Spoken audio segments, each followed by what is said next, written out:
Dober dan. Še od mene, jaz sem Jovana Mihajlović Trbovc, članica Komisije za enake možnosti na področju znanosti in raziskovalka ZRC SAZU. Moderirala bom današnji posvet. Imam nekaj več za povedati o tem, zakaj smo se odločili prav za to temo, dimenzija spola v raziskavah, ki niso raziskave spola, ampak so znotraj drugih znanstvenih disciplinah. Kot Komisija za enake možnosti na področju znanosti se zavedamo tega, da kdo raziskuje in kaj se raziskuje, so medsebojno prepletene stvari.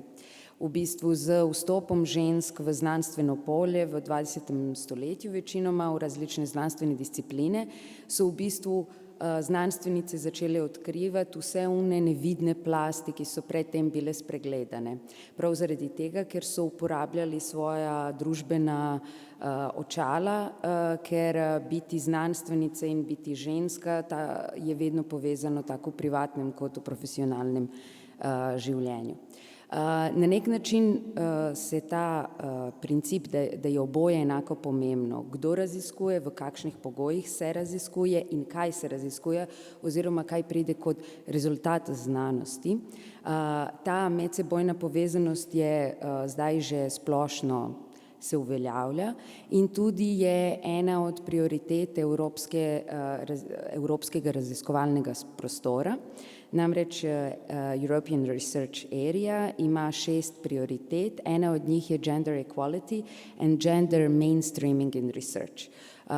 Se pravi, da se potem podrazumeva v bistvu vključevanje dimenzije spola v vse raziskave, ne samo v družboslovne ali humanistične, ampak iskanje v bistvu pomembnosti spola v vseh različnih fazah razvoja enega raziskovalnega projekta, od snovanja idej do v bistvu oblikovanja nekega produkta, ki je namenjen trgu in oglaševanja znanosti.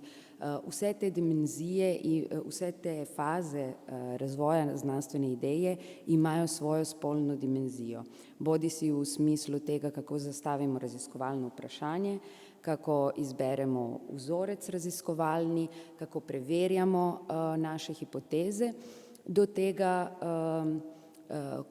kako bomo oglaševali naše znanstvene rezultate, kako bomo barvali knjige, ki jih objavljamo, kako bomo na znanstvenih konferencah imeli občutek, koliko so moški, koliko ženske izpostavljene.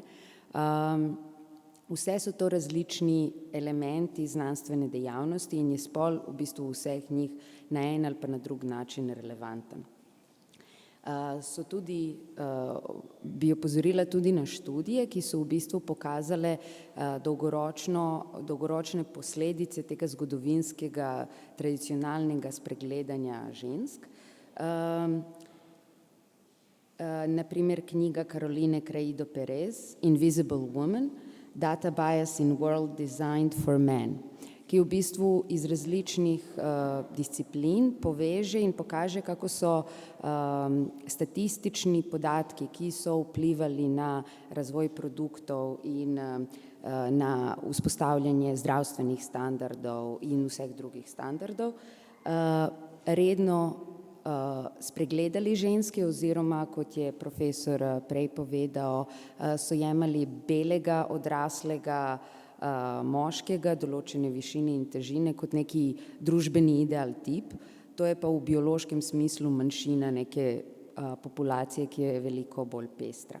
Druga publikacija, ki bi bila zanimiva, je Angele Saini, Inferior, How Science Got Women Wrong and the New Research that is Changing It. Namreč to, da so ženske bile spregledane, ni ostalo tudi brez ne samo bioloških posledic, kot smo slišali, da so določene doze zdravil neprimerne za povprečno žensko, ampak so tudi v bistvu marsikateri koncept, vrednost, ki jo imamo v družbi, kako merimo delovnost, kako merimo odzivnost, iznajdljivnost, inteligenco, je v bistvu narejeno po moškem kopitu in pogosto ženske karakteristike in same ženske prikazuje statistično kot inferiorne in tudi marsikatera vrednost, ki se asociira z žensko, naprimer skrb, se šteje za v bistvu družbeno manj vredno kot naprimer odločnost, pogum, sposobnost vodenja, ki se asociirajo za moške. Tukaj bi se ustavila, torej mi kot komisija smo hoteli sami nekaj izvedeti več o tem in tudi spodbuditi interdisciplinaren pogovor, ki je očitno nujen med različnimi debatami in zaradi tega po eni